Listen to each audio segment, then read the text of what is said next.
You either is or you ain't. You do or you don't. You can or you can't. Or you will or you won't. Either way, baby, a good man, well, he's hard to find. Welcome to the One More for the Good Guys podcast, where good guys gather to shed light on the good life, the people, and the good things that make it that way. I'm Mike McGill with my co-host, Jamie Akins. Now, raise your glass, lend us your ear, and let's have one more for the good guys. You either is or you ain't. You do or you don't. You can or you can't. Or you will or you won't. Either way, baby, a good man. Well, on today's guest episode, we have our longtime friend and soon-to-be yours, Mrs. Red Hickey, a South Knoxville native, radio personality and DJ, fashionista, junk expert, and the once vice president of the Bill Monroe Fan Club. A music lover and supporter of the local arts. Without any further ado, ladies and gentlemen, Mrs. Red Hickey. So what were you saying? When we were in, had been down to St. Thomas to visit Krista, and yeah, there's all those cruise ship people there. I mean, it's a port, and it's twice. Where they come. Right. And when we came back from the trip, it was the end of February of 2020. And 3 days later, my mom got so freaking sick that they had to bring in breathing machines. They had no idea what was wrong with her. Oh, wow. And I have always... We were just hearing about it was in China and everything at that time. Right. You know, early 2020 or whatever. And I'm not so sure I did not just carry it right from a cruise ship back to my mother. Right. But she got over it. She was in assisted living at that time, so she had really good care. Yeah. But it's a mess. That's why this place got built. Because Dad was,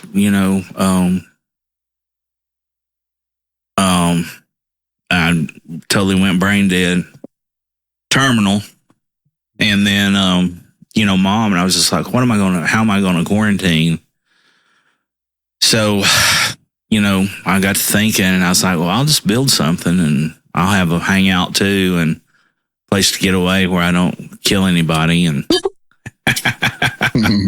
so, and now it doubles for this. So, all that being said, welcome. Thank you. Only two good things come out of COVID: the honky tonk,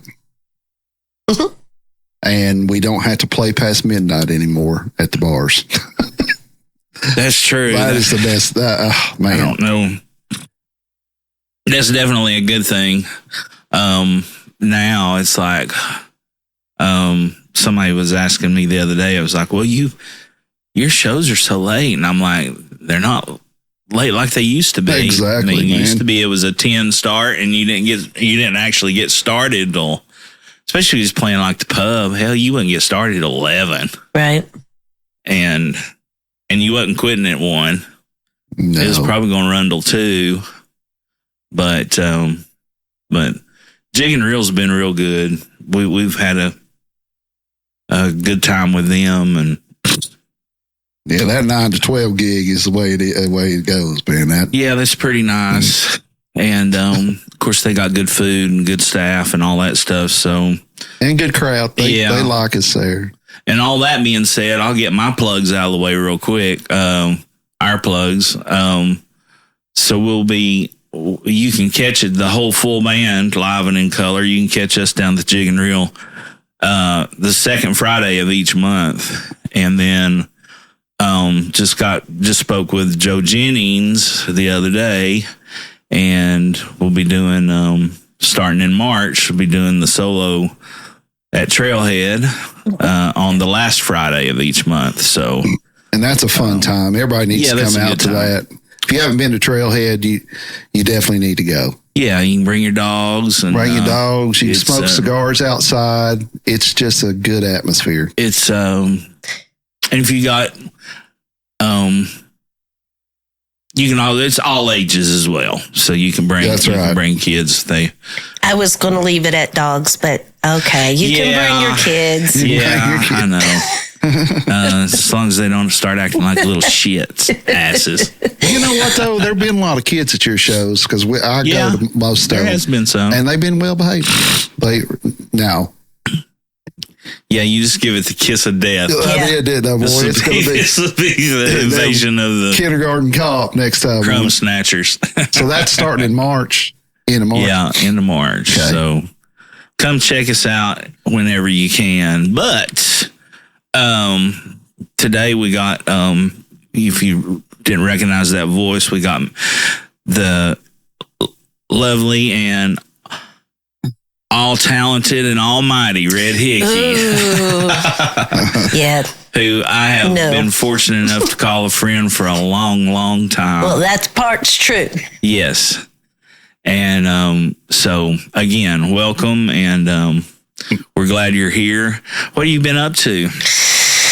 I know you just took over on Rumble. I did. Well, actually, I'm this Saturday. I'm celebrating my 1 year Rumbleversary. Okay, all right. So I've been. It's a little bit of a learning curve. When I was young, I was really into rockabilly. Right. And kind of went into all different genres and directions. And now coming back and learning all the newer acts out there in the rockabilly world, it's a learning experience for sure.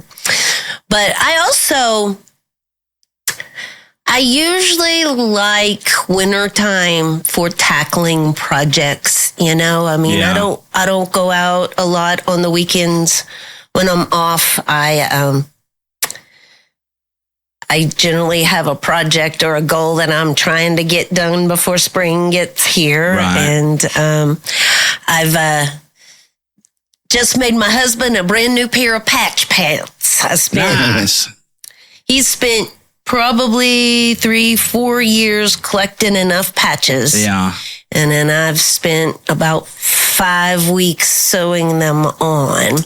Yeah. He asked me the other day, I hadn't seen MD in a long while, but he asked me if I had any more Barstool Romeo patches, and I couldn't find any.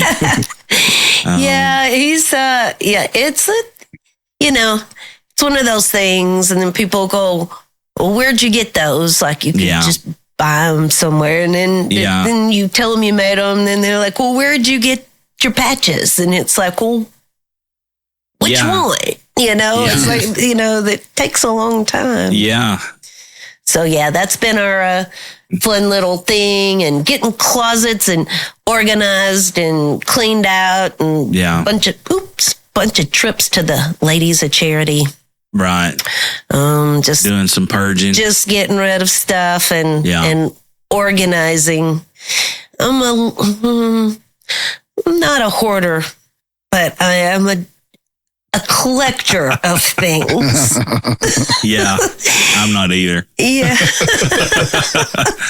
So he's like, where'd you get that shoe? I said, I don't know. Somebody brought it to me when they found it in Denmark in 1993 or whatever. I had a shirt on the other day that my sister gave to me for a birthday present when I was in high school.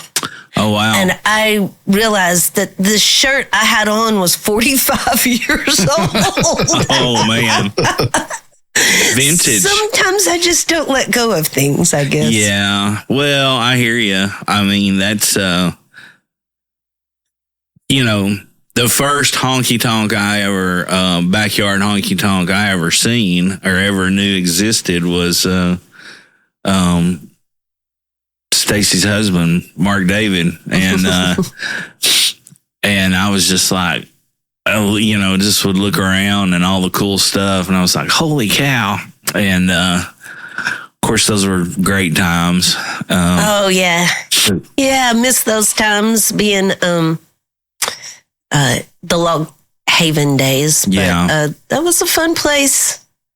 Met a lot of friends there. Yeah, and now a lot of folks. The young folks have all grown up, and they've got youngins that they're raising right now. We just had the Gladson family on the show last week, and they're just such good kids. We were talking to somebody on the podcast here recently, it seems like.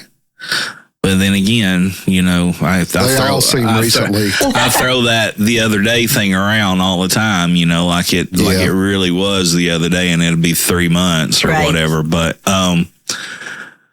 who was it? Oh, it was Kyle Campbell. That's who it was. But yeah, we were talking about Todd, and I was like, I met him at Red and MD's parties, and we went down that road a little bit, and then he was talking about the kids, and I was just like, oh my God, it has been that long, because they were just babies when.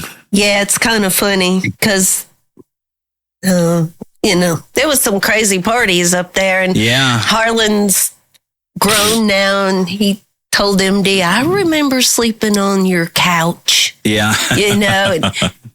Nita was like, Nita remembers Lindy falling in our pond that you helped build. Oh, yeah. And having to fish her out of the water when she was just a little toddler.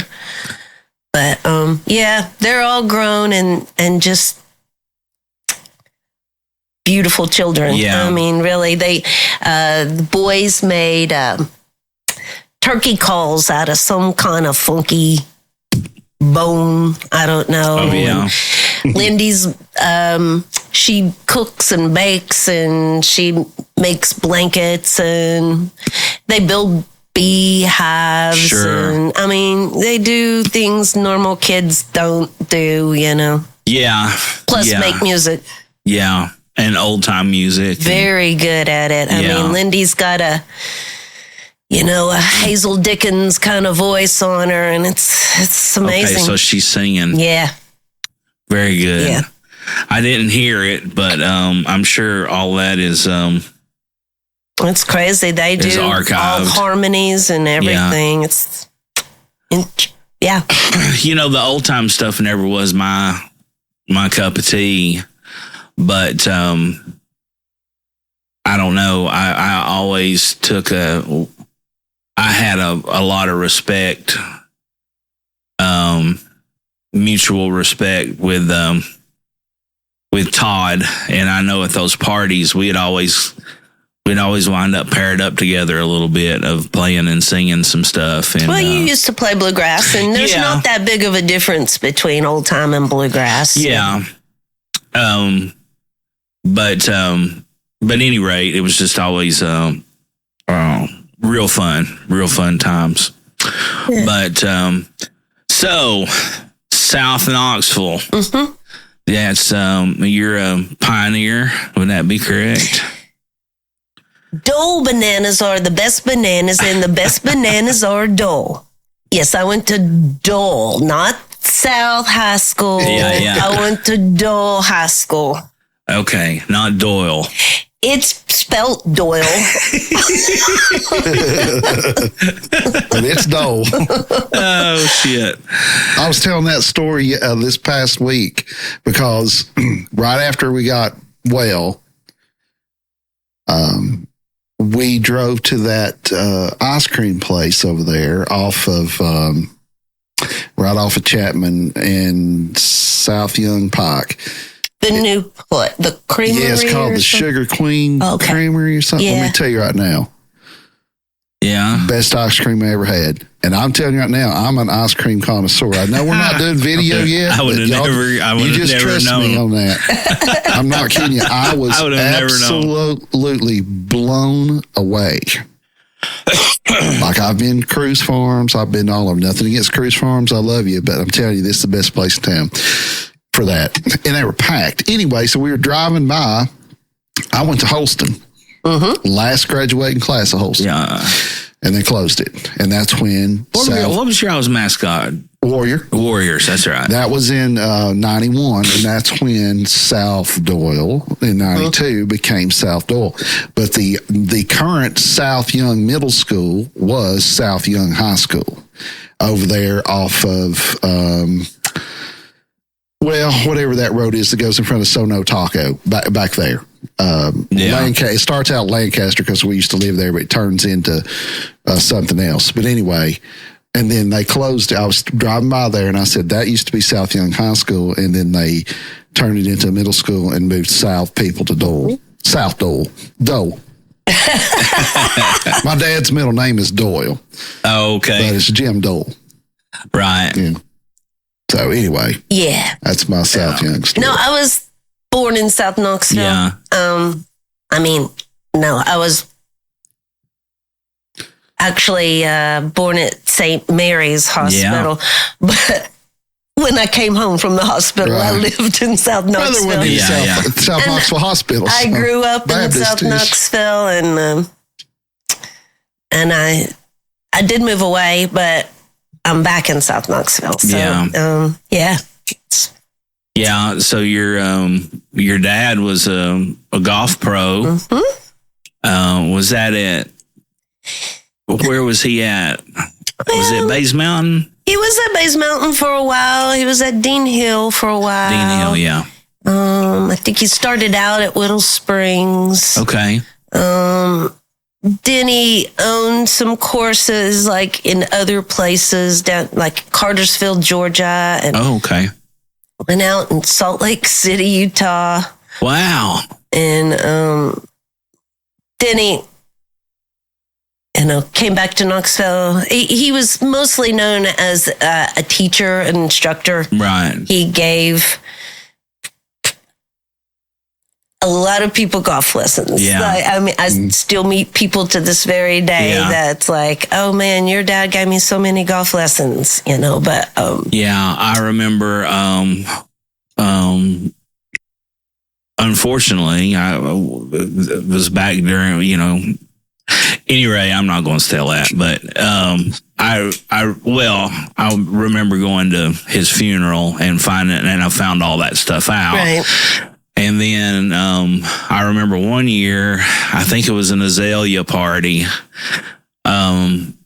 So Red and MD used to have this MD, this motorcycle guy, long hair, rock and roller, hippie. Yeah, I said it. Hippie. And but he had these. They had these, and it was his pride and joy. But they had these over at Log Haven. He had azalea bushes as big as his house. I mean, giant. And all like native strains. And so when those would come in every year, between the azaleas and red buds and everything else that was in bloom, they were much like us, much like myself,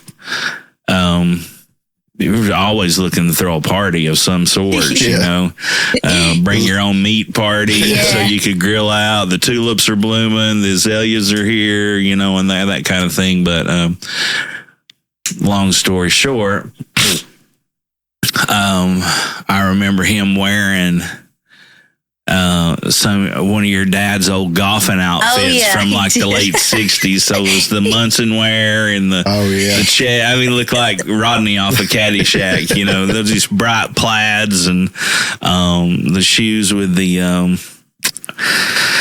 golf shoes. What was it's not tassels, but what's the cover that goes over the top of the laces, that had the fold down cover? What's that called? I guess it'd still be the tongue.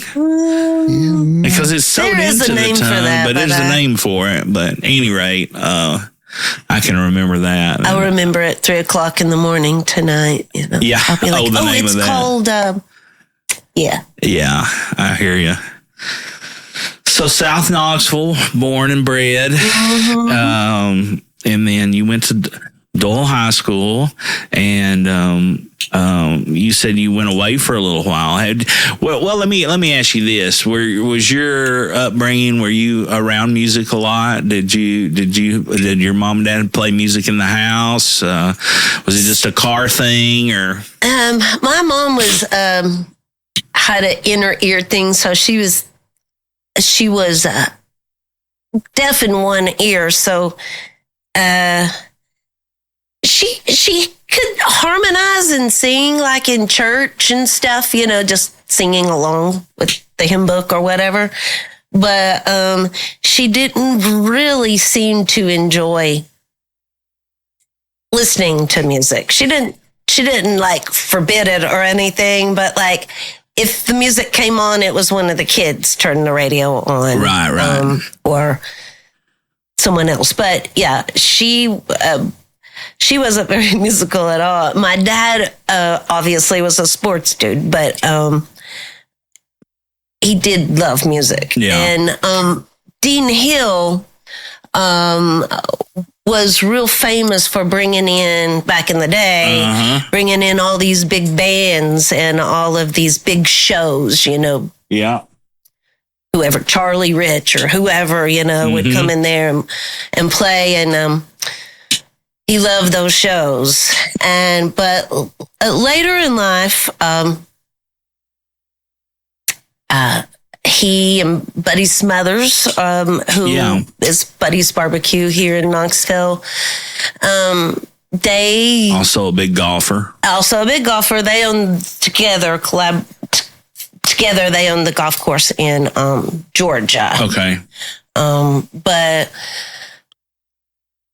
Buddy's in the beginning, in the old days, had a big banquet hall. Everybody sat together, big picnic tables, big long tables, and they brought in all the bluegrass greats. And and because my dad liked the music, and he'd say, "Come on, let's go down. There's a band tonight at Buddy's," and we would go. And I was very fortunate to do that. You got to see some. I did get to see some, big in bluegrass world. I mean, that's what I meant. Yeah. Pink and Grand was big involved in that. It was. And I did. That was Doyle Lawson's first show after he had left on his first, his first solo run, with Quicksilver, with his own band. So I definitely saw Ricky Skaggs there, and I was too young to know whether Keith Whitley was with him at the time. And this is just my dream of all dreams that I've convinced myself he was. Right. But I'm pretty I don't know. Yeah. Yeah, probably not, but I don't. Well, the time frame would have been right or close. It was very close, so I don't know. But, I was a kid, and I wasn't really particularly paying attention to the music even, I was like, it's a party. Everybody, we're here. It's a scene. It's an event. It's like, yeah. So, it was, but that was about it. There wasn't any musicians in my family by any means growing up. But, I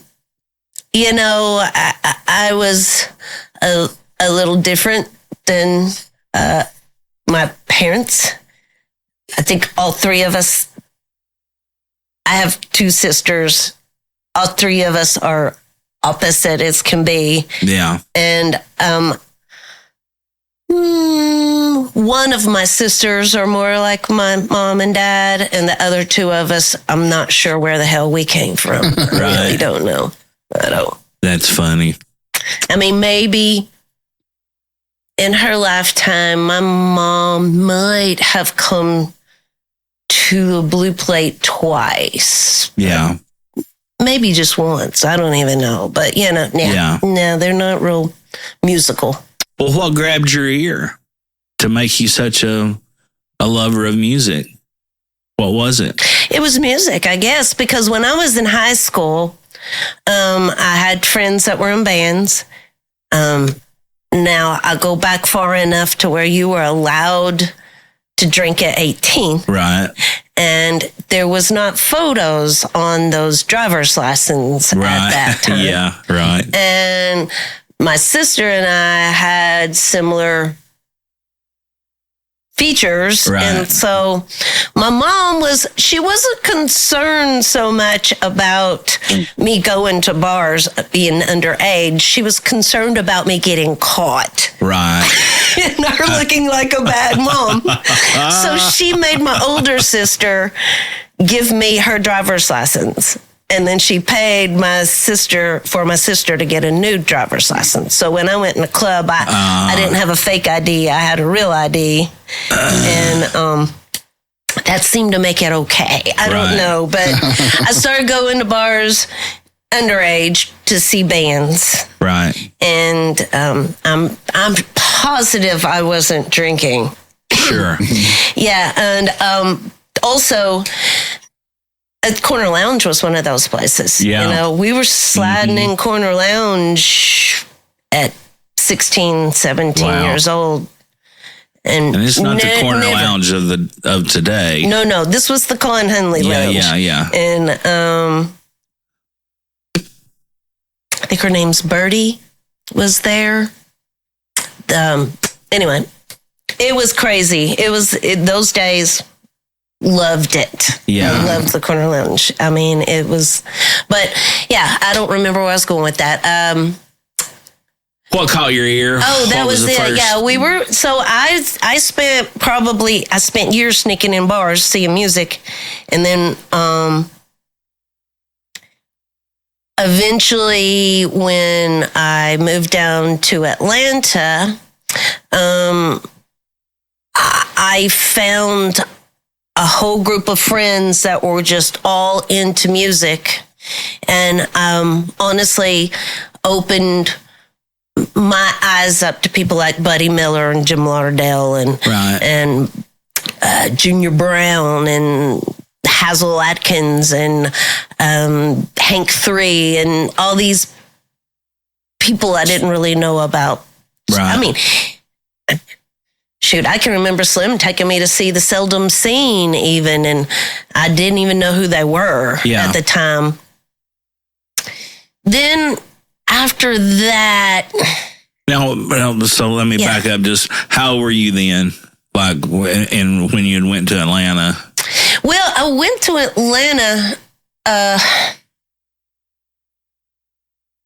21. Yeah. I had... You were going to Art Institute. I made a poor decision to go to college for a couple of years in engineering. I don't know why some guidance counselor did not talk me out of that in the very beginning. I loved drafting. I did drafting all the way through high school, and I loved drafting. But I never passed calculus. Right. And I mean, I'm pretty good at math, but when I ended up in college, that was just clearly the wrong decision when I was there. And I had a guidance counselor. We took these crazy tests, just to see if you're on the right career path. And she said, and she literally handed me a pamphlet for an art college and piqued my curiosity. Yeah. And then my dad took me, and I was like, I want to go here. I want to do this. Right. So I did. I was in Atlanta. I went to school and worked afterwards for quite a while. And I was down there for like 15 years before coming back here. Right. But that was, I probably moved down there 20. Yeah. I think maybe 20. So you ran into a bunch of folks down there in the scene. Where was the place to go to see the bands back then? It's still there. The Star Community Bar in Little Five Points was like the hub, but we had our own little honky tonk, which was called the Buffet, and they're probably 6-8 blocks apart. Those two places, but the the Star Bar was the place you went late night to see all the fun people band, Southern Culture on the Skids, or Horton Heat, or whoever, But the buffet was the place. It opened at 7:00 in the morning. Oh, wow. And you could go get your beer in a little juice glass if you wanted, helping one alcoholic at a time. Yeah. Well, they closed at 10:00. And, it's a daytime kind of situation. Yeah. There were nights they would extend that when we have parties or bands in there. Right. But, I'm talking, all those old farts when you go in there. You love every single one of them. Or oh gosh, I can't believe he's here. Or, oh goody, look who's here. Yeah. And, it was real, you hear old stories and, I don't know. I have some pretty great video that I've been having transferred over. Oh, yeah? From those days that was recorded in the bar. Because none of those people, my friends are alive, but most of the old people are gone now. So sure, it's pretty sweet video that I have there. Right. But yeah, it just all started from there. And then when I came back to Knoxville, and I knew there were two things. The disc exchange was just heaven in my brain. I would ask for either money or disc exchange, gift certificates. Yeah.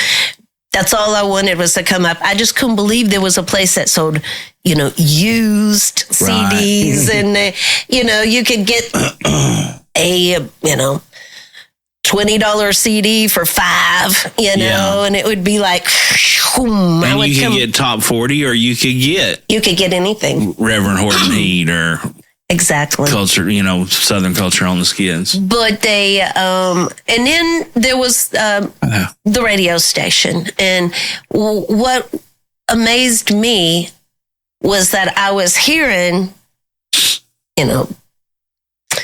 Buddy Miller and Jim Lauderdale and all these people were talking about that I had already been seeing in the clubs. And, and some of them, already knew Buddy and Jim before starting to work at DVX. And I was like, why don't we have that in Atlanta? I don't understand. Well, we don't have a radio station that plays these people. We have to go to this club to see these people. Right.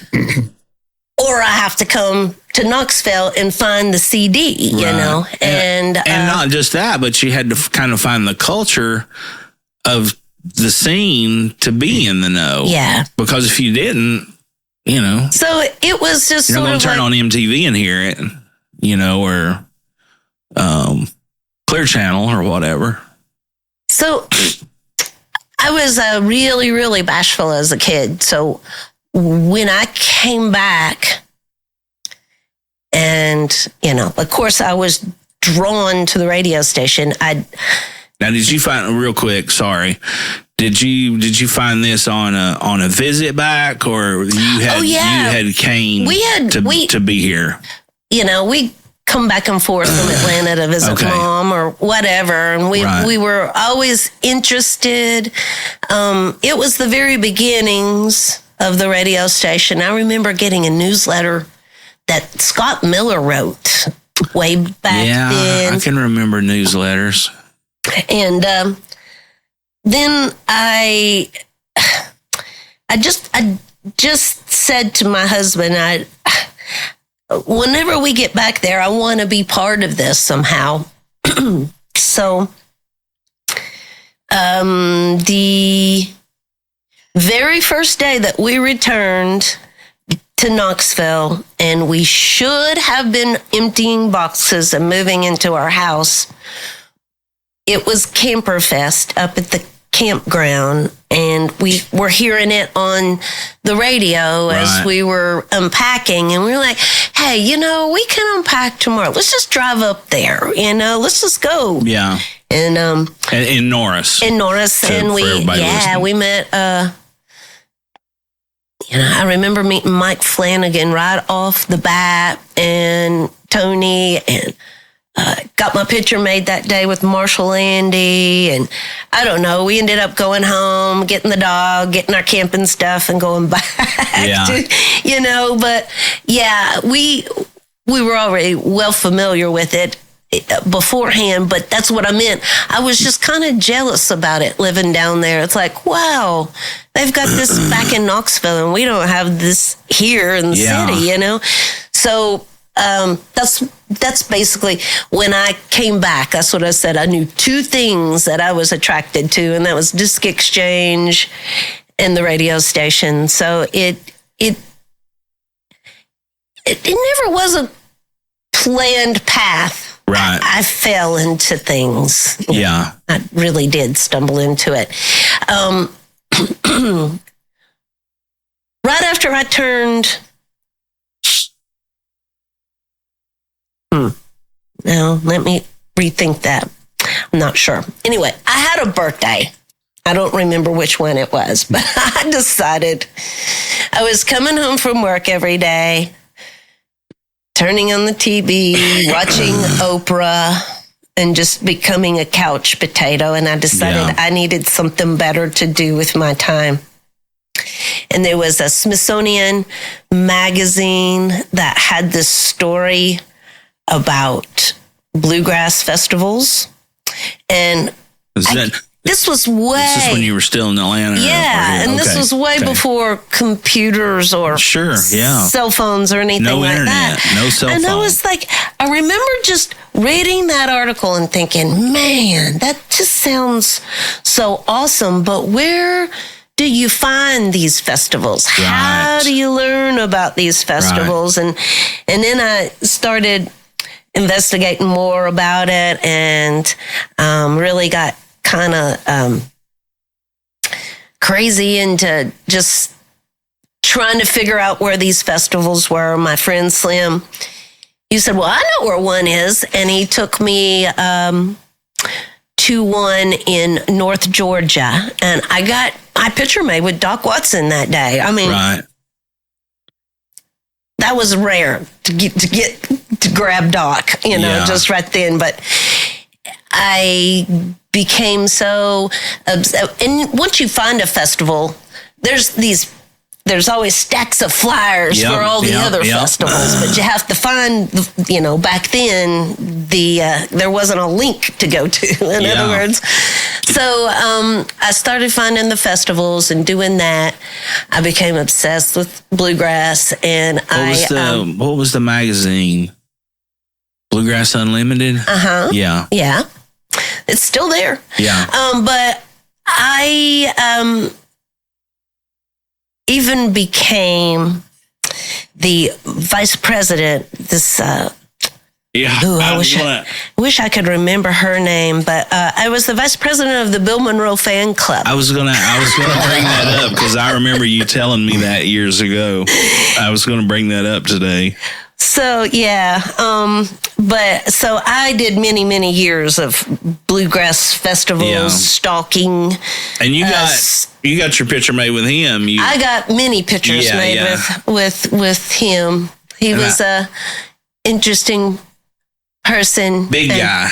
He's a big man, and he big mon. What I'm supposed to say. And there was a little vain side to him. He always he did not want you to take his picture with his glasses on. You had to give him a chance to take his glasses off before his photo. And do you remember the deodorant Tussie? I was going to get ready to ask you about this too, because I know we had talked about it in years past. He smelled like it's kind of like Old Spice. Yeah, and that's what he smelled like.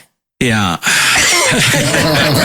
Hey folks, if you're looking for a cool, eclectic place with an outside patio, plenty of UT sports games, cold beer, and live music on the weekends, then look no further than one of our homes away from home, Trailhead Beer Market, located at 1317 Island Home Avenue in South Knoxville, Tennessee.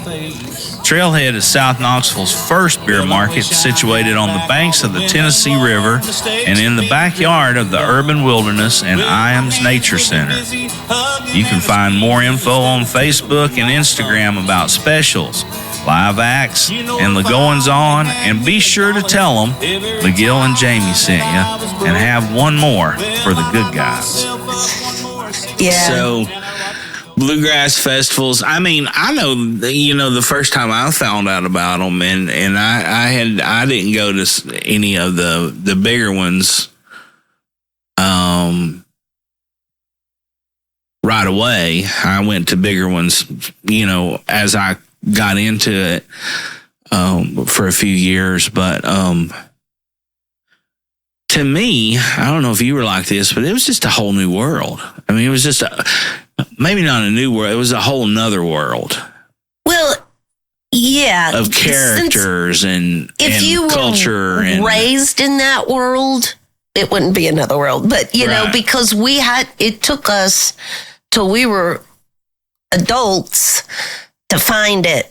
And then figure out how to do it on your own. So like there's this one festival, it's been there for years. It happens in Cherokee. It's a big festival.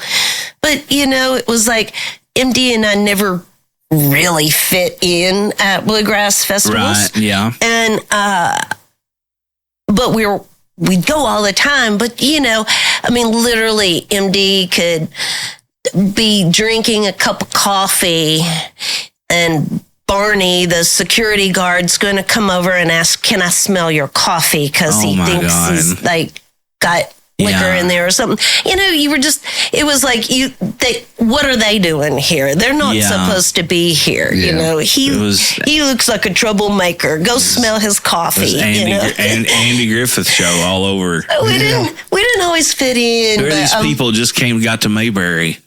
They're up to no good.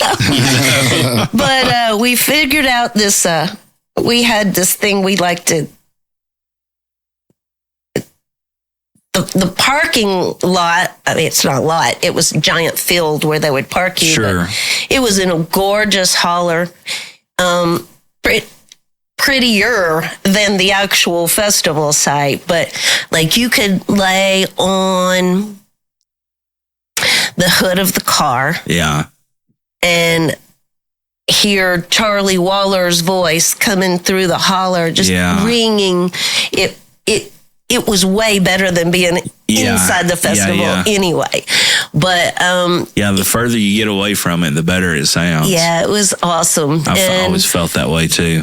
I don't know. It didn't matter if it was the Country Gentlemen or the Osborne Brothers. It all sounded better over on just laying on the hood of the car. So that became our thing for a while, is finding a way to have fun at festivals that we didn't fit in. But and I did eventually I talked about my dilemma with watching too much TV with my father-in-law, and he bought me a mandolin because of the Bill Monroe thing there. So that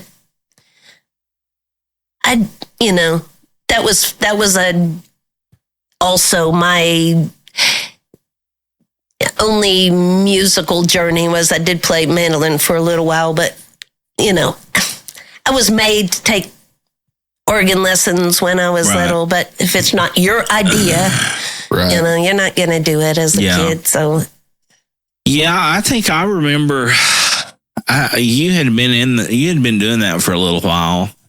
When we first kind of met, I think you were just one kind of starting out with that whole that girl band and when I first moved back, and one of the events that was happening up at the camper when the radio station was in the camper, I had gone to something that was happening. It might have been a camper fest, I don't remember, but there was Leslie Walker, and she is like, we were friends in high school and college, and then didn't see each other for a long time. And then I had this conversation when I re-saw her about that I was interested, and I was all into bluegrass, and her being the most unlikely person to do this, but she loaded me up in her car and took me to Rocky Branch. Oh, yeah. And I don't know if y'all know who Leslie Walker is, but she's big goth nowadays. She was punk rock when I was younger, but now she's a goth queen. And she's just the most unlikely person to walk in, to take someone into Rocky Branch, because there's a lot of, it's really in the woods, but it is also, there's a lot of protocol. You just don't go busting in with your instruments and say, I'm here to jam with y'all. You know, you got to be invited into the fold, and you got to wait your turn and be acknowledged and everything. But she took me up, showed me how to do, introduced me to people. And that's eventually where I found my girls that I played with. Yeah. And that was a real sweet time. That's funny. We had Alex Leach in 2 or 3 weeks ago, and we were talking about that, and he was asking me a few questions because, you used to play in a bluegrass band. Yeah. And he was like, so where did you meet up with like Floyd and Marvin and all those guys? And I was like, oh, it was Rocky Branch. Rocky Branch. I mean, you went to all those little jams. They had the one out on Buttermilk Road and the one up there at Rocky Branch, and you used to do one over at the I don't know if it was the Y or if it was it was over in South Knoxville. They're still doing them. They were doing one at the Vestal Community Center. Okay, maybe that's what I'm thinking about. They do it at the that senior center that's like on the access road from John Sevier down to Old Maryville Pike there. Yeah. They still do that one. I know. Yeah. So, those were some good times, but you're right. There was protocol, and you had to kind of check it all out. I had what I would call sponsors. Excuse me. Like once you got there and once you figured out how to do, and you wait your turn, and you don't, you just sit there with your little mandolin until somebody says, well, you come do one with us. And then you go do one. And there's certain people I knew that my sponsor would eventually say, Red, come play one with us. Yeah. Come do one with us, but if you didn't really learn the proper protocol and you just go busting in, it's going to be like not such a. You will be ignored. Oh, completely dismissed. No, I know all about it because I was probably 20. I was in my early to mid 20s, when I was going up there, and I'd been drinking from a fire hose, of all this stuff coming at me, and I just wanted to play. I just wanted to sing. Right. I knew I could. Right. And I got a lot of weird looks because I just bust. I didn't not. I wasn't like a wedge buster or nothing. I didn't go in like that. But, if I felt it, heard it, seen it, I would sometimes would join in, Well, they also in this room, it's like the old timers, and in this room, it's the hot shots. Yeah. In this room, it's gospel only. Yeah. You got to know. Yeah. You got to know where you are and what you're doing, Yeah, that's true. I hadn't thought about it in that regards, but that was totally the case, wasn't it? Mm-hmm. Yeah. Yeah. Well, I know when we would play at certain things, I guess that's when we met. Yeah, you were in White Oak Flats at It was before that. It was even before that. Yeah, it was Straight Ahead, I believe. Okay. With Floyd Bailey and Marvin Gideon and wow. I'm positive. Okay. But because White Oak Flats was I was in my 30s then. See. Early 30s. All right. Probably. Yeah. Well, we moved back 25 years ago. Yeah. I can't believe it's been that long, but yeah. I've been back in Knoxville that long. So you found the scene, you were visiting, you get back, you find the disc exchange, you hear WDVX. In the meanwhile, you know a lot of these acts that are playing on the radio. You've been to festivals. You're completely hooked and a fan of music. How did the relationship or the working with WDVX come along? You just volunteer or?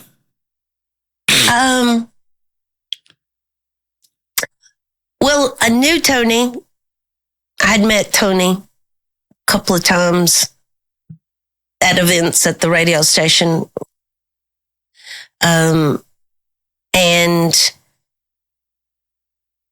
ironically enough, here we go back to Rocky Branch, but me and the ladies that I was in a band with were working the concession stand at Rocky Branch one particular night, and Tony was there. I'm not really sure why. I think there was a concert there that night. Well, it wasn't like a jam. All those guys came out of that world. Yeah. Tony, Benny. Yeah.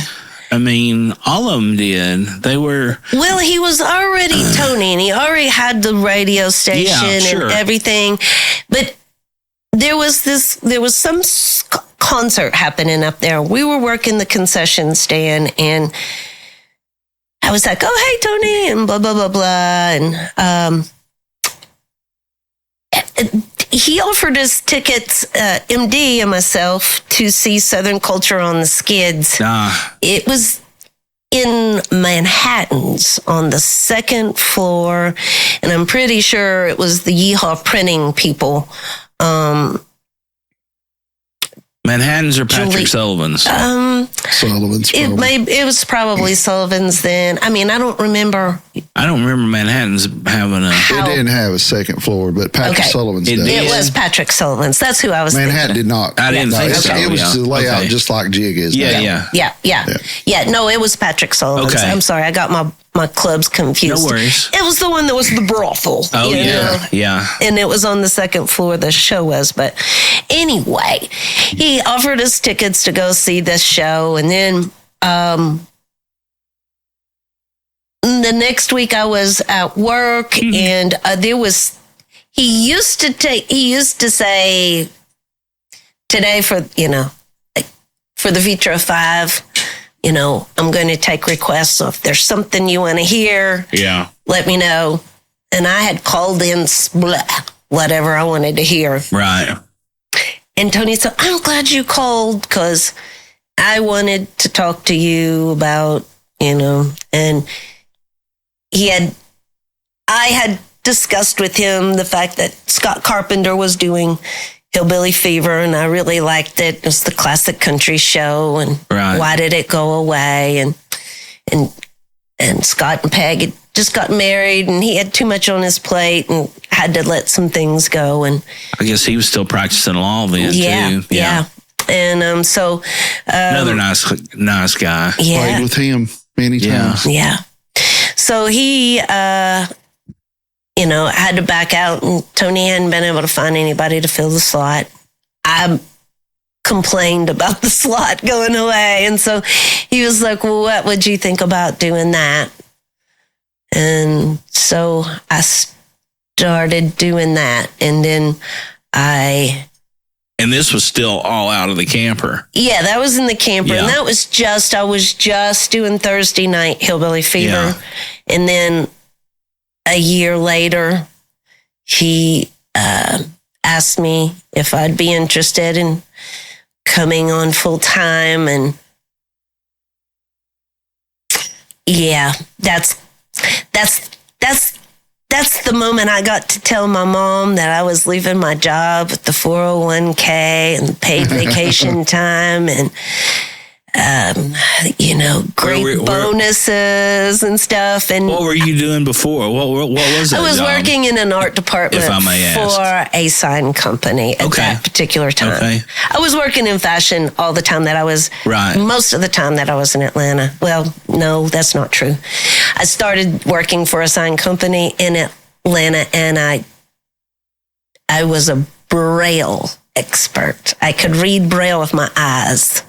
Oh, wow. Now, that's a weird thing that people don't need to know about me. But anyway, I would check the signs to make sure that they were spelled right. Blind people can't do it. No, they can do it. They can do it. But if it's spelled wrong, that's... I know. You know? I'm being... So, yeah. And so, joke. anyway, I... Cheap pop. Decided to quit my job and go to work for... no money in a camper with no bathroom and no benefits. And I had to, literally we had to run across a giant field. Oh, I remember. To the office to go to the bathroom. It was, I remember well. But it was also, those were fun days too. I didn't hate that. Yeah. What year was the 20-year anniversary that we had the big thing at the Bijou? I think we're at 27 now, so okay, it'd be 7 years ago. I think. Okay. So that would have been 2019, 18. That would have been 17, I guess. Does that sound right? I guess so. Yeah, it's 24/7. Yeah. Yeah, because I got asked to do that. Me and Alex did a couple of songs together, and I was just that night I was there and I was thinking about it, and I was just like, I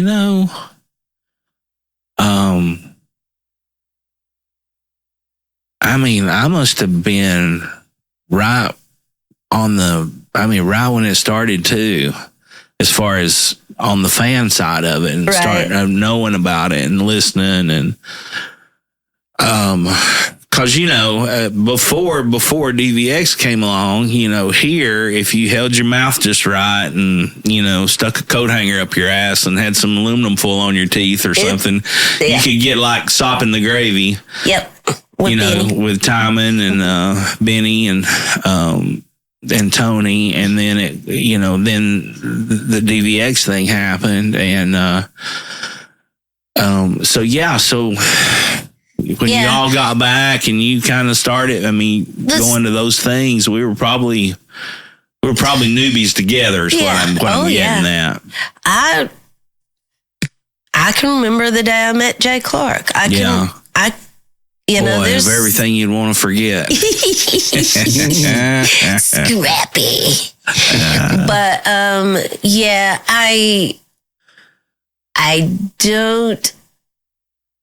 I really don't. Sometimes I try to think back Trisha Jean. She lived close to me when I lived in Log Haven. But she lived in the roundhouses. Yeah, she lived in the roundhouse. But I'm not sure if that's how we met or not. I really can't. Well, I met Trisha. Could have been through Sarah. Yeah, I don't know exactly. I met Trisha in 2005 at Camperfest when it was up at Joe and Mitzi's place up at Dumpling Valley. I remember her being very young. So it might have been then when I met her, but it's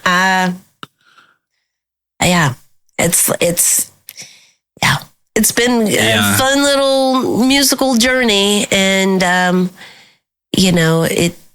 it was I like I said, I never thought that like my mom would be like, how did this happen? Because I Yeah.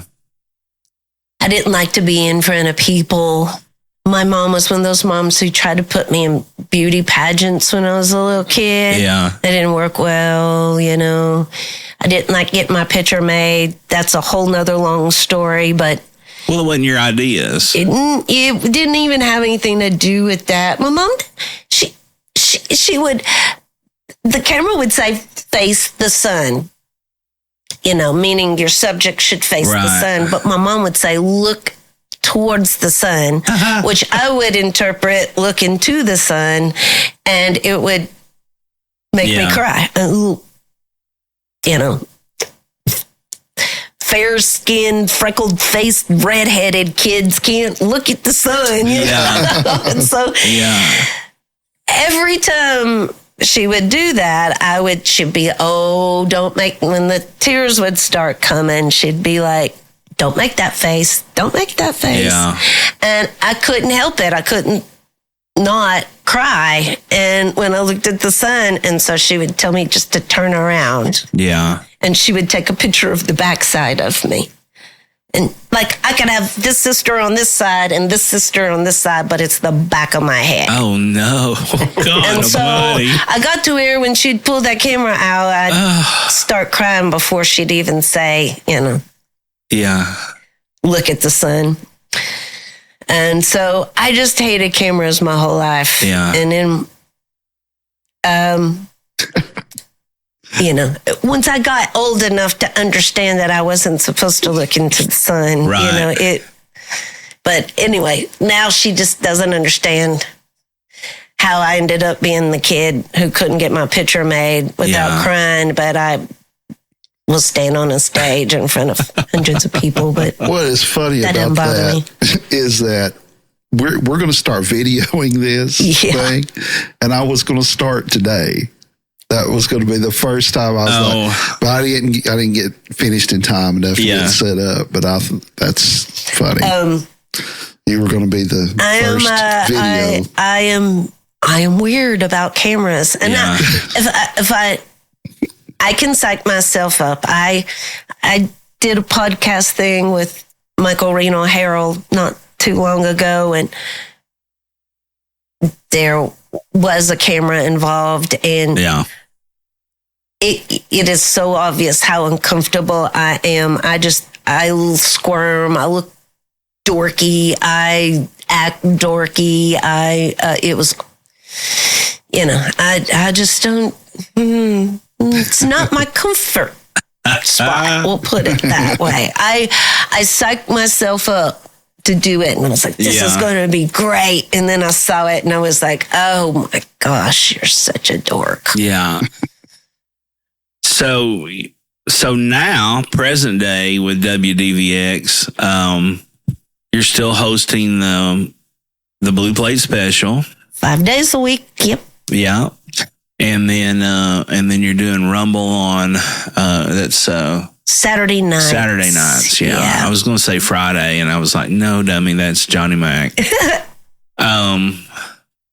So what has been as far as a fan? I mean, I guess even working now, you're still,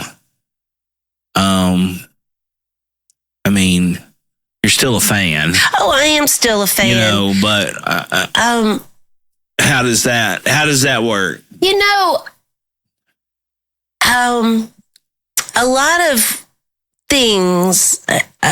The whole COVID shutdown worked differently for a lot of people, and there was a lot of fear, and there was a lot of what's going on, and there's lots of, what about my job? You know, there was so much unknown going on there. But,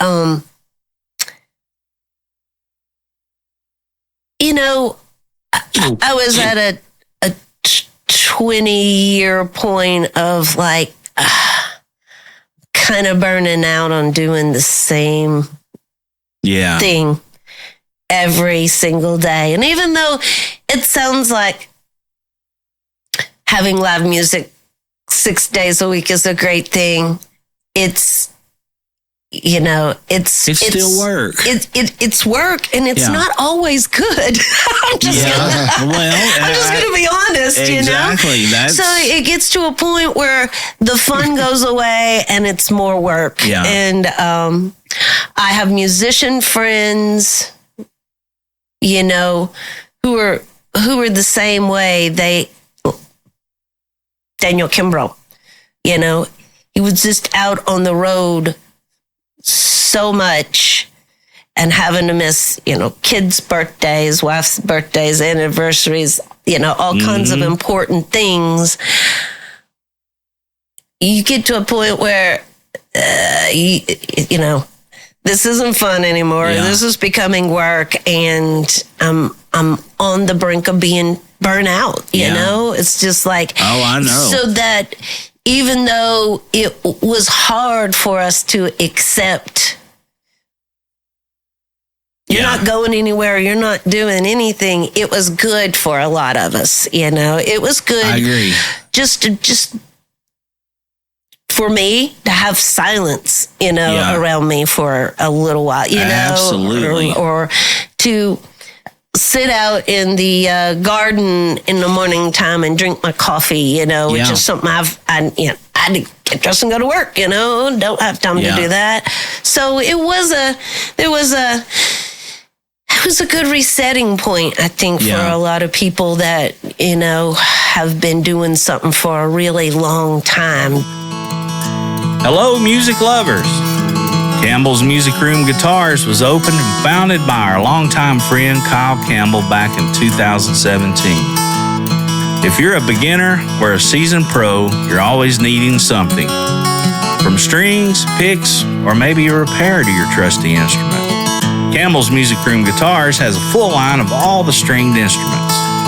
New and pre-owned, accessories, pedals, amplifiers, and here's the best part. It's a local, family-owned business where you will get the very best of sales and service from the owner himself. Campbell's Music Room Guitars has something for everyone. Did we mention that he also gives private lessons? Kyle is one of Knoxville's most multi-talented players and teachers with many years of professional teaching experience. Located at 5103 Kingston Pike, open Tuesday through Saturday, 11 a.m. to 4 p.m. Give Kyle a call at 865-584-0041 or stop by and tell him McGill and Jamie sent you and you wanted to have one more for the good guys. When you came back, you appreciate it a lot more. I agree. I was doing, at one time I was doing 200 dates a year. Yeah. I mean, and sometimes you just wish you had a weekend where you didn't have to go somewhere or do something, Yeah, well, and then you'd go, and if you did get that weekend, and let's say it was a music thing that you weren't on, last fucking place I wanted to be was sitting there listening to music. Mm-hmm. I don't care if they dug up Hank Williams. Yeah. I didn't want to be there. Yeah. I didn't want to be there doing that. I wanted to be out being able to socialize and have conversation and talk. It just was too much, for my brain to right. I couldn't enjoy it. Right. Is what I'm going. Right. That's what I'm trying to say. And, and then that fell back a little bit. Those dates cut back a little bit after leaving in Gallenberg. And then, it was about like down to 150. And then it was a couple of years of that, and it was 125. And then it was a couple of years, and then it was 75. And I had cut back to probably about 60 to 75 right when it all happened. Yeah. So I hadn't been cut completely out as far as being, from being so busy with the most days that I had been doing it. But yeah, I'm with you because, everybody's like, well, it must be really great that you're able to do something you love to do. And it's totally great. It's totally worth it. Mm-hmm. And I see that a very, very large percentage of Americans, our world population for that matter, don't get to do something they like to do. So yes, it is very good that we can do something for a living that we love to do, but it's still work. Yeah, and it doesn't mean you're not. There's days I don't want to be there after a long period of time, just like in any other job. You know, there's gigs and certain times that, man, I may be a little flush right now. I may be okay. Boy, I could use a day off. Yeah. I don't really want to go over here and do this, but no. And then there's those other times that you got to go do it because you got to make the donuts. You know, it's time to go. You don't have a choice. So I think that was always a big thing with me. Like, you go to, like I said, if you were going to a bar to see a band, or if you're going to a show, it was hard to enjoy.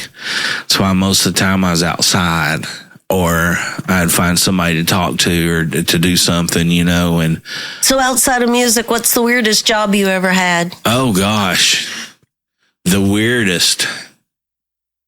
Let me think about that. Okay. So I, it was all about how much you make an hour, right? At one time in all of our lives. And I had a buddy who worked down at Chicken City, or not Chicken City, but McHenry's Produce. Oh, okay. Down between, Jackson and down next to where the old co-op used to be downtown. Okay. If anybody remembers that. So he was like, "Yeah, man, I'm driving a truck and I've got we got an opening coming up." He said, "I can get you a driver's job." And back then he was making like $13-14 an hour, so it was good money.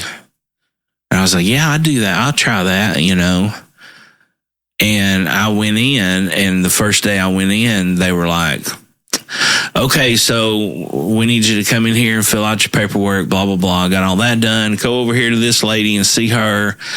I got a white coat. I got a pair of goggles. And I want to say they gave me some rubber boots. I don't know. But we'll go with it, right? So we got a pair of like rubber muck boots.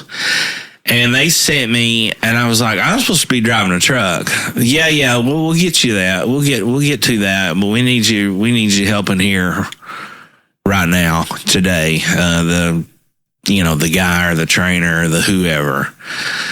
So I felt like I was getting the runaround, but I wasn't quite sure. So I went in there, and what I had to do was I had to go in there and get these boxes of frozen chicken and carry them out to all these little ladies that are on the line with a conveyor belt. Oh, well, I shouldn't say a belt, because that would make you think that it just went on there and it went down the line. It did not. My job, after I got the chickens, was to bring it out, cut the boxes open, and take the whole chicken and take them by the legs and spread them and slam them down on these spikes that was attached to this conveyor thing that went down the line. And then so you had like 10 ladies on one side and 10 ladies on the other, all with sharp knives, and they were damn samurais. They did it frozen? Were they frozen? Oh, I don't know. It was in a cold room. How do you cut up frozen chicken? No, the chickens weren't frozen, but in a refrigerator, cold room, yes. But anyhow, I stick those on there as fast as I could and empty the box. And while those things would go down the line, these ladies would reach up and cut the quarters off. And by the time it was done, it was just a damn backbone. The hull of the chicken, the shell. Yeah. You had to go to the other end. I had to go down there and get all those, in the boxes and take those out and dump them and then bring them back in and set it all up again. Ew. Oh, yeah. How long did that last? A day and a half. Yeah. So it might have been two days and a half because I went back the second day because they said, tomorrow we're going to get you in the driver's position or go back and they're like, yeah, that's not going to work out. That's not going to work out for whatever reason or another.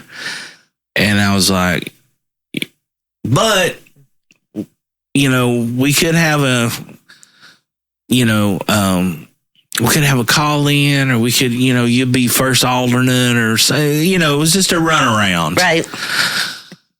And I was like, okay, fuck, You whatever. were a hell of a chicken spiker and they saw that. I guess so. So I went back in there and started fucking spiking chickens again. And I came out on my lunch break. And, it was just like, I called my mom. I went to the payphone. Because, again, no cell phones. And she said, what are you doing? I said, I need you to come and get me. Because she had dropped me off. I don't know why. I mean, because obviously I was applying for a driver's job. I had a license and a car. But I don't know why. She was, but at any rate, I didn't have a vehicle and I needed a way, and she said, what are you doing? I said, I'm down here working for that company for Mark. And, well, how's it going? I said, not worth a shit. I said, I need you to come and get me.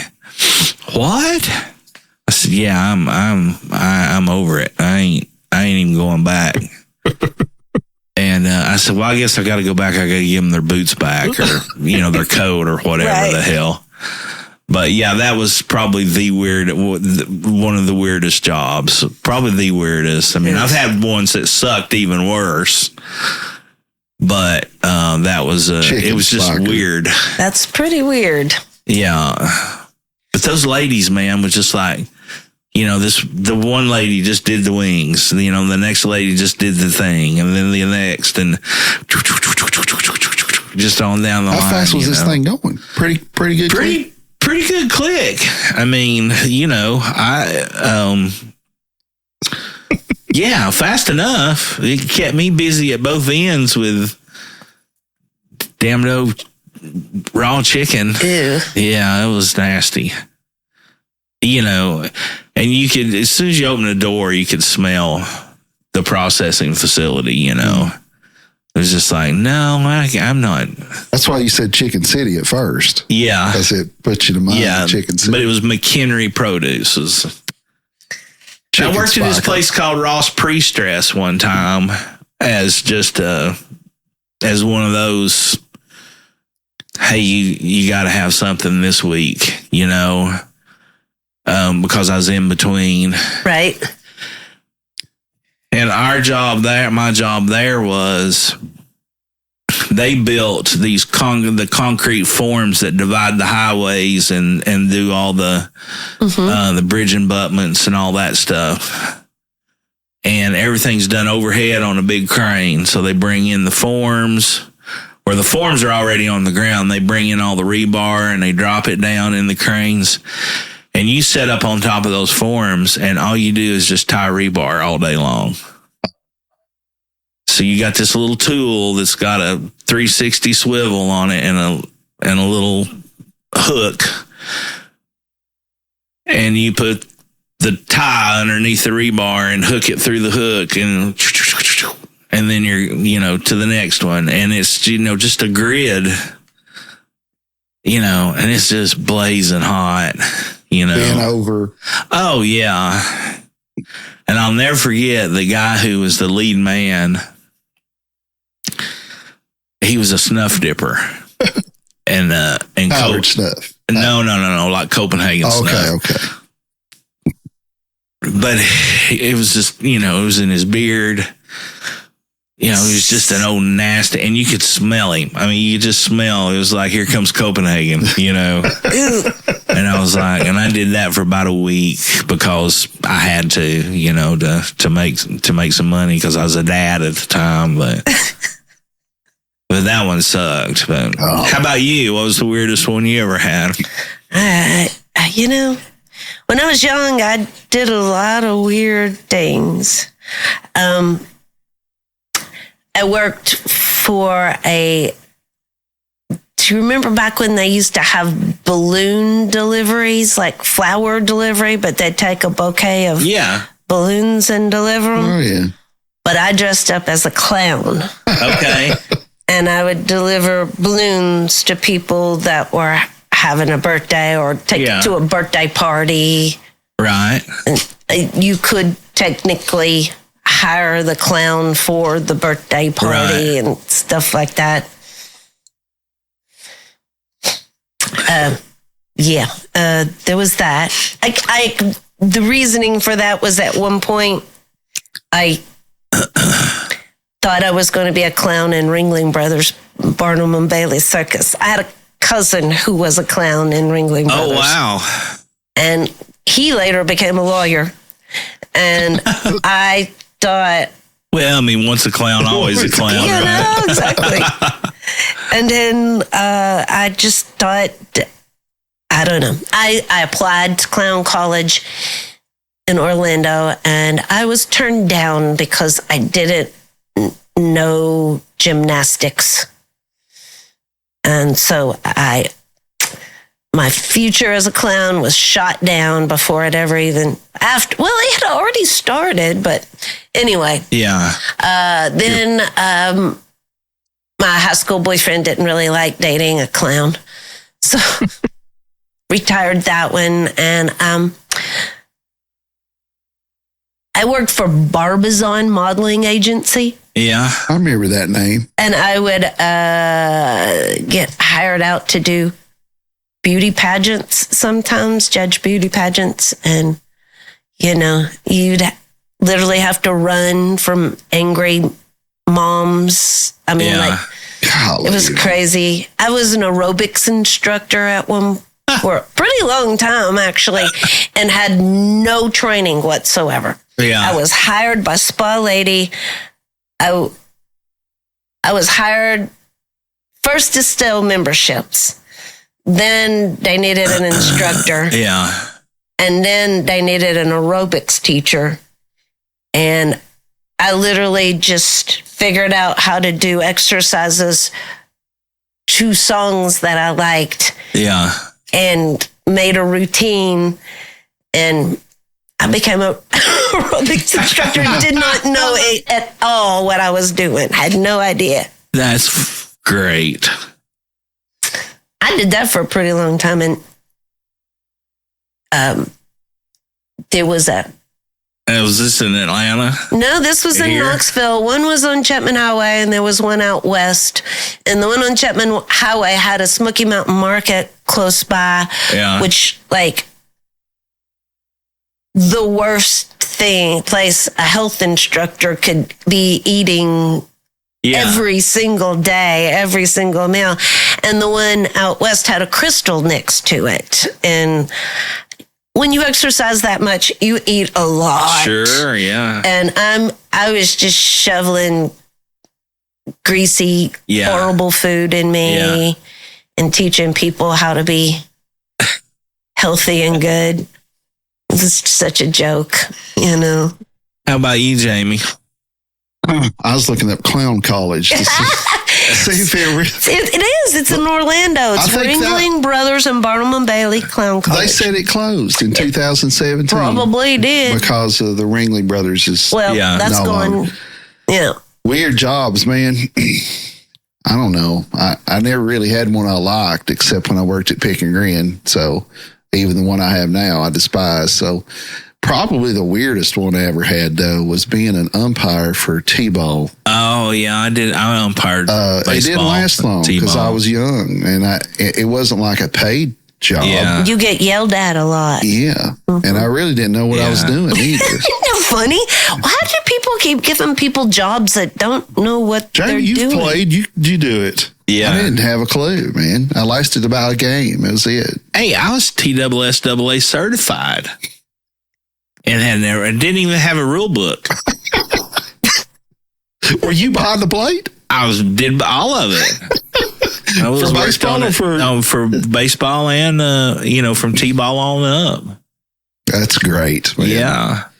All the way up to like Sandy Koufax League, so that would have been like 13 up to about 13. Well, it's serious by that point. Oh hell yeah! I kicked so I'm umpired down at Alice Bell, and that was the Alice Bell Fields, and I told the coaches when I called behind the plate, especially with young kids, I said, have them hit, have them swing. I said, because I'm calling strikes.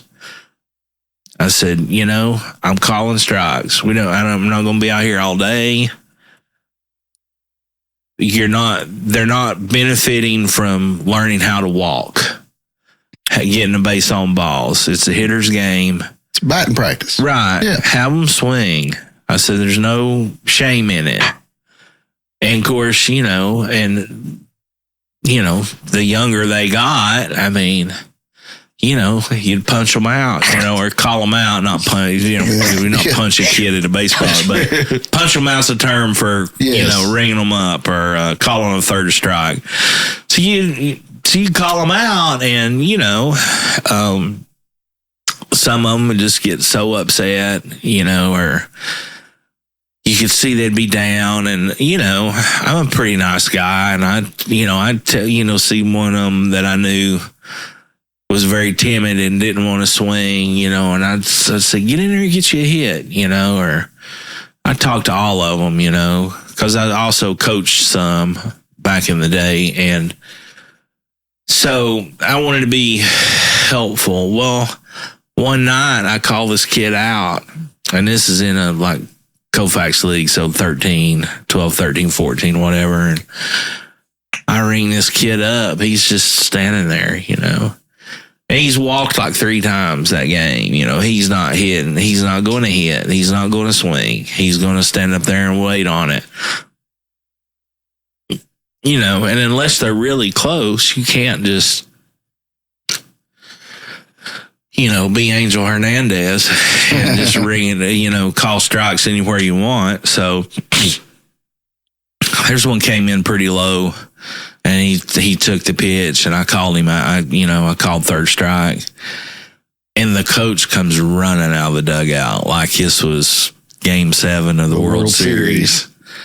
And he starts just berating and cussing and raising hell and just and I'm really surprised that being as young as I was, because I used to have I used to have a temper pretty good, but I just remembered in that instance, I just looked down first baseline and would look down third when I was umpiring, or especially if I was in the field calling the game, and I just would look at how people were acting. And it's just disgusting, And so for whatever reason, I just kept my cool. And he said something like, he'd need a fucking 9-iron to hit that, or something, something along those lines. And the classic umpire, I said, what'd you just say? Because if you get him to say it again, he's gone. Well, I had no idea, but this guy was the director. He was the director of the fields. Oh, wow. And this was coming up into tournament time. So when you got kicked out, if you got ejected, you served a 2-game suspension. So he wasn't even able to coach the kids in the tournament. So needless to say, I wasn't a very popular umpire after that. But did you get to do it the next year? Oh, I called it, yeah. Because, I wasn't their employee. I was employed by the state. By TSSAA, but I didn't realize that they do that. I didn't know that. Yeah. So, and I just heard the other day that that they're needing officials of all sorts. Umpires, baseball umpires, football officials, basketball officials. So, and they're paying great money, and they actually train you. So, if that's something any of you would think you're interested in, Mike, are you looking for a new career? No, I mean a renew career. No, but I mean when they're paying $100 a game. As you have to progress up to that. But if you can make, for people that are wanting to make a little extra money and they enjoy the sports, you get then one. It would be, you call 3 games a weekend. I mean, you made an extra $300 or $400 that weekend. So it's pretty good side hustle if people are looking to. And then if you think it'd be something about full time, then I'm sure those positions would be available too. You'd have to probably earn those, but football would be the one I'd want to do. You probably get less flack from the people doing the football. Well, you're definitely further away from them. Yeah. Basketball, you're close. Baseball, you're close. Basketball's a lot of running. That's not in my wheelhouse. Well, no. Not these days. I don't think people can be trusted to act right. I don't think it's really got much to do with the umpire. I mean, it does a lot because there are bad umpires out there too. Oh, absolutely. But it's just like, bad behavior just seems to kind of go with sports sometimes. Well, and especially, I'm telling you, the younger they get, the worse it is. T-ball. Oh, man. Was worse than any. Because of the parents. Yes. Yeah. I mean, just screaming. And you're just like, if I could take a picture of what you look like, a video of what you look like right now, and hold it down here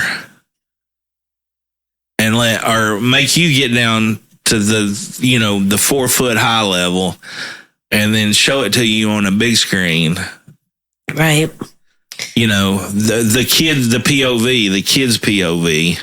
Yeah. I mean, they look like goddamn maniacs. Just because they are. Yeah. Yeah. Well, there's that. They are. There's that. Yeah. Hey, good guys and good gals alike. If you're looking for somewhere to go to get your hair did, then look no further than the Chop Shop Hair Studio. Our longtime friend and supporter, Cindy Lou, opened this spot located in Knoxville's very own Happy Holler back in 2010. Chop Shop Hair Studio offers a variety of services, including facial waxing, accessories, tools, and a complete line of men's and women's products, along with essential oils. A lover and supporter of the musical arts here locally and abroad, Cindy has a small stage with stringed instruments and offers discounts to guests if they are willing to play and or sing a song. The Chop Shop Hair Studio is a little bit country, a little bit rock and roll, and 100% pure style, just like our dear friend and owner, Cindy Lou. The hours are Tuesday through Friday, 9 a.m. to 7 p.m., Saturdays, 10 a.m. to 4 p.m. You can also visit thechopshophairstudio.com and or call 865-525-4240 to book your next visit to go and get your hair did. Located at 1206 North Central Street, Knoxville, Tennessee, Chop Shop Hair Studios. Stop by and tell them McGill and Jamie sent you to have one more for the good guys.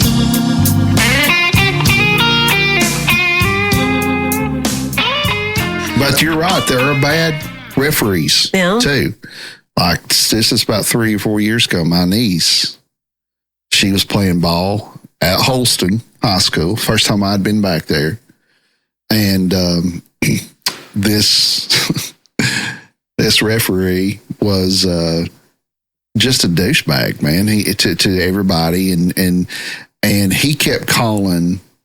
He was making the game unsafe. You know what I'm saying? He was allowing the other team to really, and these were girls, 10, 11-year-old girls, 12-year-old girls. And it was just, and the coaches even said something to him about it, and, whatever. And finally, she was going for a layup, and this other girl, 2 girls, just tackled her and hurt her. She was hurt. Yeah. Had to be taken out of the game, whatever else. And my brother was there. My dad was there. Meg was there. And my brother ran down onto the court. And this referee, tried to get, she was hurt, kid. Tried to keep the game going and wouldn't, call timeout, call officials timeout. And he kind of jumped on my brother and her. Mm-hmm. And I was on the court, buddy. Oh, I was on the court, instantly. And I got in his ass, man. Even the director of I made an ass of myself, but it's probably warranted for that reason because of what he was doing. And the guy was like, well, you're going to have to leave. I said, if I leave, I'm taking his ass with me. I said, so I'm going to go back and sit down. And I did, too. But you're right, And so at that point, I was one of those parents. But it was like she's bleeding. I mean, it was not just, here's a foul. It was like she was concussed. Yeah. And that was the end of it for me, man. So I've been one of those. So you parents out there that are crazy, I can, I understand. Well, and the thing about it is maybe one out of, how many thousands of those kids are ever going to even go to play collegiate level ball versus 1 out of 20,000. Making it to what being you the next do Babe learn Ruth is lots of things. You learn about you learn about teamwork. Absolutely. And you learn about being a courteous opponent to the other team. You learn how to lose. And you learn how to lose. You learn lessons from that. Yeah. But you also are learning those people's bad behavior as well. Yeah, absolutely. So, there's life lessons that come out of sports that, you're probably not ever going to play ball professionally. Yeah. But, there's important things that you learn from it. But it's absolutely different when the parents are so into it and put all the pressure on the kid that's probably not going to become a ball player, Well, and they don't understand too, for the coaches and the referees and stuff, the sacrifice it takes to do that. Most of those coaches don't get paid, if at all. No, I never got paid. Obviously there's a lack of people, or they wouldn't be hiring people. It's just like and that's why. It's just like every police force in town is I've seen hiring signs for the police. Yeah. Nobody wants to do that job anymore. Well, they're underpaid. They're underpaid. They're just under constant scrutiny. Yeah. And like with the officials, it's just, you got 3 games on Sundays during football season, and how many times is everything slowed down to milliseconds and 8,000 K or what the fuck ever the new technology is nowadays, and zoomed in to the mistake they made, and you're like, well, how did you catch that? So, and then you think about it on a more local level, and people are they're rabid. They're damn maniacs. They're crazy. Or maybe yesterday. And you might get killed. That's the thing about these days, is like. Has happened. You make a bad call, you say something wrong, you do something, and even though you're following the letter of the law, or you're right to the 10th degree, you're still, so. It's like that Tennessee LSU women's basketball maybe rethink game. that. I don't know. yeah, you don't want to be a referee. That Tennessee LSU women's basketball game, which was either last night or night before, was really tight. We were eating and I just happened to see it.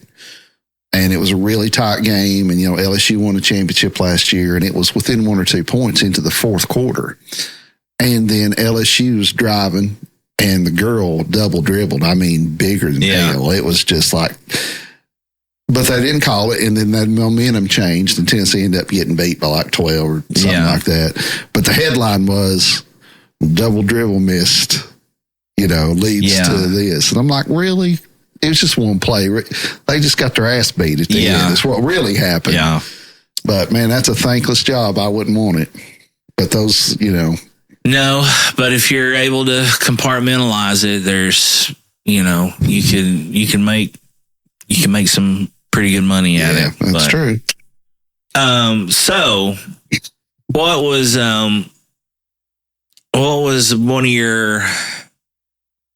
your biggest surprise or highlight as far as maybe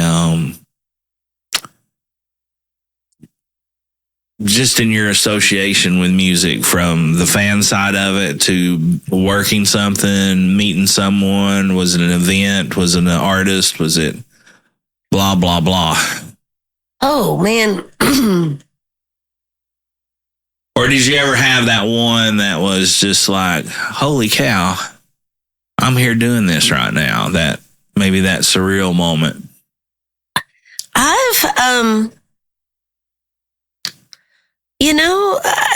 I've been really fortunate to actually have, I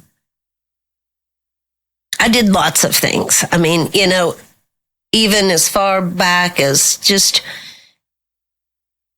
going to, I guess I started going to music festivals. I mean, like shows at the Coliseum or something like that. Probably around 15 years old, because I do remember being dropped off at the Coliseum. Yeah. So I wasn't driving, but I have seen so much good music in my lifetime, and there's I'm not young, so those were a long time ago. Yeah. And there's been a lot of consuming go on over the years, and a lot of things are forgotten. But like recently, I came across a box of stuff, and a lot of my old ticket stubs were in there, and it's like I saw James Brown at the Coliseum. And I don't remember seeing James Brown at the Coliseum. It was so long ago. And I was just seeing so much all the time that, it's like things like that. Finding the ticket stub was more of a highlight than the actual show, obviously, because I don't remember it. But yeah, I've had some wonderful experiences. I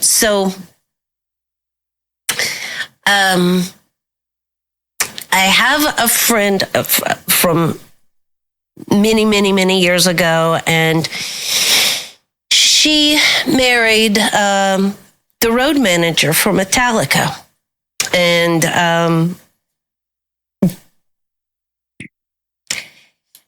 so became my whirlwind love affair with hair bands, and we did all these like rock and roll bands and everything. But once Carol started dating Tony and then they got married, I was doing lots of Metallica tours. We were doing the Monsters of Rock tour and the Snake Pit. They used to have this round stage where, like, if you had the backstage pass, you could stand in the middle of the stage and they played around you kind of situation. That's pretty cool. Well, do you have a favorite concert that you can remember? I don't don't know that I do have a favorite. Yeah. I have lots of favorites, but I don't know that I have a favorite. I think probably, well, I can't say that because that was fun, but that's not the best. I don't know. I don't think I can put my finger on one. Yeah. You know, I always... my favorite was the Don Williams concert. Don Williams. Yeah. And where was that? I seen him twice. There was one at the, I think both times I seen him at that Country Tonight, the theater up there in Forge. I saw him at the Grand Ole Opry, but not at the Grand Ole Opry, at that auditorium they have out where Opryland used to be. What is the Grand Ole Opry now, but it wasn't the Ryman. Yeah, not the Ryman. But I did see him the Opry auditorium there. That wasn't too awful long ago, actually. I mean, didn't we? Y'all were there that night, I think. Didn't we? Maybe did we go see Dwight at the Ryman? Yeah, I've seen Dwight at the Ryman. Yeah. And there was one night y'all were down there and we were down there. Okay. I thought so. I bet that was good. It was a great show. Yeah. I mean, it was one of those too, very special for me because it was my first concert at the Ryman. Yeah. You know, and he hadn't been there in like a long 15 years or something like that. Something that happened. Somebody pissed him off or something. I can't remember what the story was, but well, what do you got coming up so far? Just more of the so we didn't say this officially, but y'all probably put this together and know Red, but Red works at WDVX. She does the Blue Plate Special every day, 5 days a week, and Monday through Friday. Well, it happens on Saturday, but generally there's another host on Saturday. That's what I was thinking. But I sometimes I'm there on Saturdays too. Yeah. And then Rumble, and that comes on at what? It's Saturday night from 7 till 10. That's the rockabilly portion. And then I do After Rumble, which is just music. Right. Whatever. So be sure to listen to WDVX. They've been tremendous supporters of mine as well as all the other local artists in the area for many, many years. Many good friendships, many good times, lots of experiences. Yeah, absolutely. From all those times. But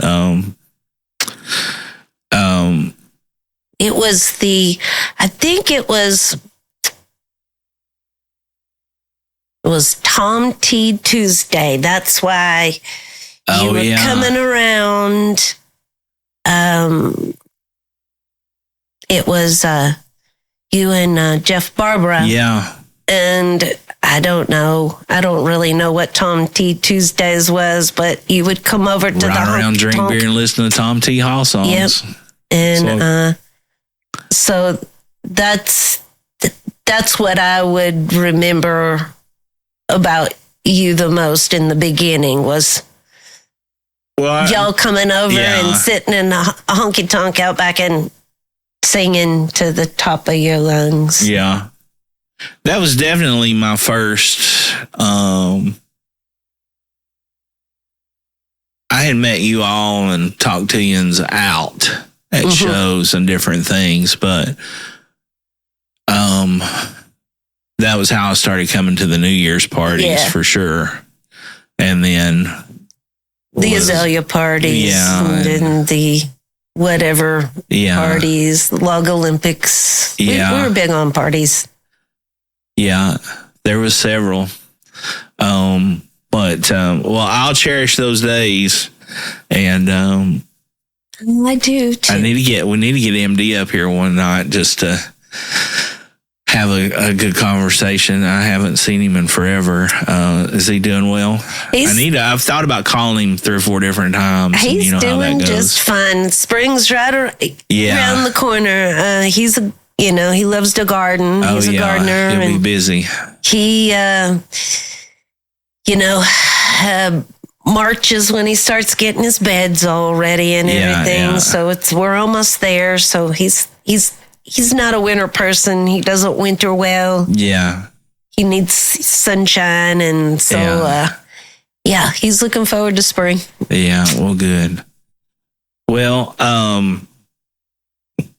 any rate, give Red a listen on WDVX. Thank you. Thank you. For all the years of friendship and support. And, you're the best, Mike. But I thank all those people who've listened to this my boring story, which is not boring at all. We've talked about this several times, and before we were going to get it started, we thought, well, we'll do this, we'll have form questions, we'll come up with the same stuff for everybody, we'll do it like the actor studio, everybody gets the same questions. And then I thought, that's really way too structured, and you're not going to get things you might not have known, or it's like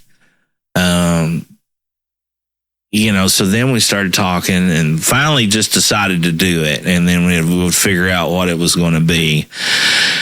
And a lot of times when people ask me about it now that haven't heard or anything, I said, it's really just you're just eavesdropping on a conversation. And the other thing is like most of the folks that we have on, especially with other artists, I've been around them forever and known them forever. I don't know their story. Mm-hmm. We don't talk about that shit when we're out. Right. Right.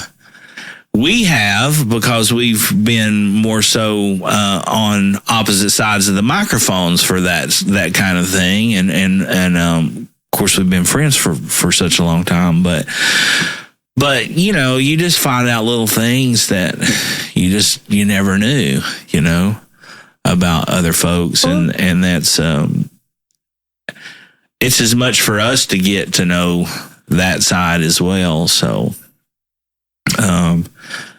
But everybody always wants to know, what are we going to talk about? What's it going to be?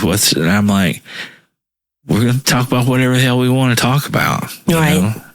And wherever that goes, it goes. So, but nonetheless, give WDVX a big listen. Most of you are probably listeners already. Again, many, many years of support to the local community of artists, myself included. And be sure to listen to the Blue Plate Special. You can drop by there live at the Visitor Center and see Red in person and the acts in person. Stroll around downtown, spend a little money. Have something to eat, all that good stuff. Mention your shows again. Oh, yes.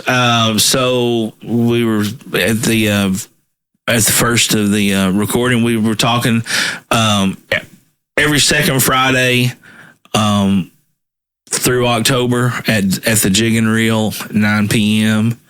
You'll get to see myself and the boys all live and in color.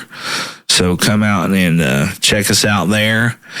We'll be doing all kinds of old stuff you may recognize, some you may not, some new stuff, original things.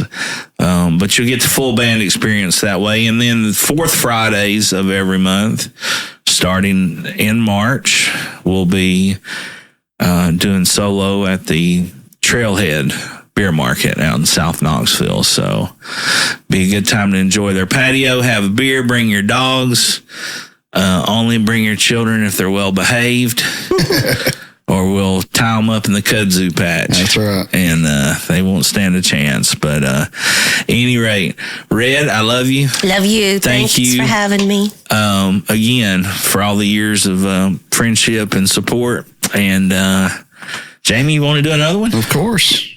All right. Well, hey, I got something to say.